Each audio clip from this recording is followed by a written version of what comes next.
Hi, this is Brandon from Talk Tech, back here again with another video. Today I'm going to be continuing the what I'm going to be referring to as the Linux virtualization series from now on. And I'm going to be covering an overview of virtualization, installation of virtualization tools for KVM and QEMU inside of Red Hat Enterprise Linux, or RHEL as I will be referring to it throughout the video. Now, these concepts can also be applied to Fedora because Fedora is a developmental branch of the Red Hat Enterprise Linux. It's actually ahead of the actual main Red Hat Enterprise Linux or RHEL branch. So a lot of features that are in Fedora will eventually make their way down to the RHEL stable branch, if you will. Right now, I believe RHEL is on 9.1, if I'm not mistaken. Now, moving on here, what is RHEL or Red Hat Enterprise Linux? It's an enterprise version of Linux whose goal is to be an operating system that's reliable, available, supported, stable, and tailored to enterprise customers.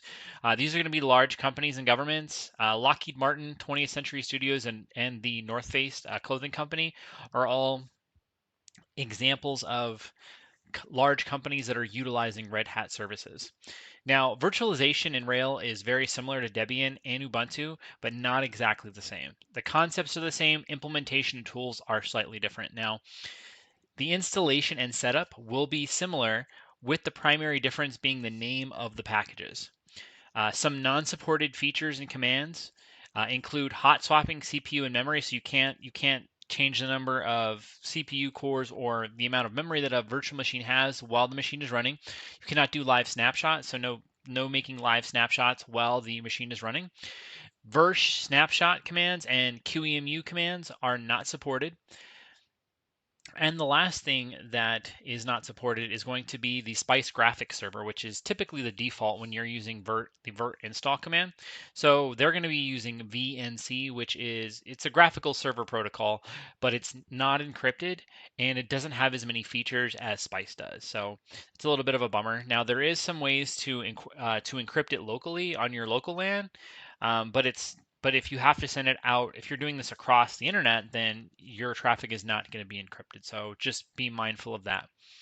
Personally, I usually run a lot of these servers just headless, and I just SSH into them or use the Virsh console to access them. So this isn't a huge deal for me, and most of the time when I am accessing them virtually, I'm doing it locally. So not an issue here. Now, before we get into the install of the tools, I have a favor to ask. If you like this type of video and want to see more content like this, make sure you are subscribed and hit the bell button for notifications.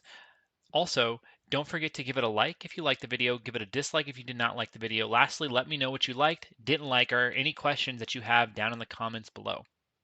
So let's go ahead and talk about the installation. So installation is very similar to what we did in the original video. So if you have any questions about, like, doing the baseline install, go ahead and go reference back to that video. It's a great resource, as well as any of the other videos in this series to explain to you different aspects of Linux virtualization. So the first thing that we're going to do is we're going to need to actually install the application. So in RHEL, we're going to be using the DNF package manager. We're going to do install, and then we're going to do QEMU KVM.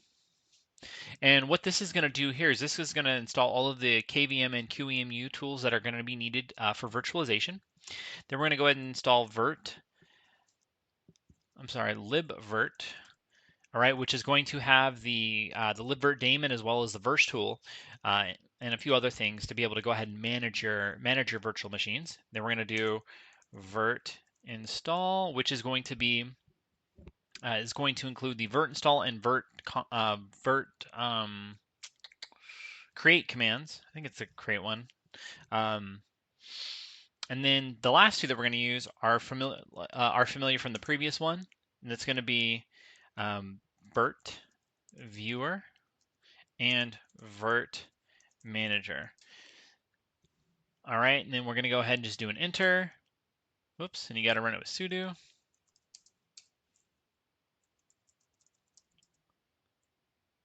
All right, perfect. Now it's already installed on my system, so that's not something that we need to do again. So just keep in mind that it may take a couple of minutes depending on the processing power and RAM of your system. But we are good here as far as this one goes. Now, what we need to do is we also need to make sure that we start the that we start the libvirt daemon, which is going to be systemctl start libvirtd. All right, and then we're going to also come in here and we're going to enable for it to start on boot. And keep in mind, enabling it is optional. You can always manually start it on once you've actually logged into your system. Perfect. Now let's just run a systemctl status.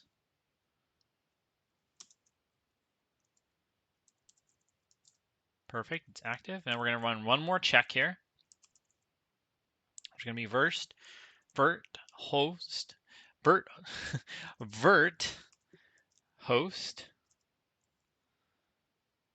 validate. Perfect. We got a couple of warnings here, but the warnings that are present on my particular machine aren't anything that's going to stop us from running any type of virtualization. So those are good. You're just looking for any of the major stuff like, oh, checking for hardware virtualization, and think that's the biggest one. But if you're curious or you have a fail on any of these, that's something that you may want to go and check out. Quick Google search will inform you of what that is. Great. So easy peasy. Now we can see the similarities and the differences using Ubuntu and RHEL just based on the way that these packages are named.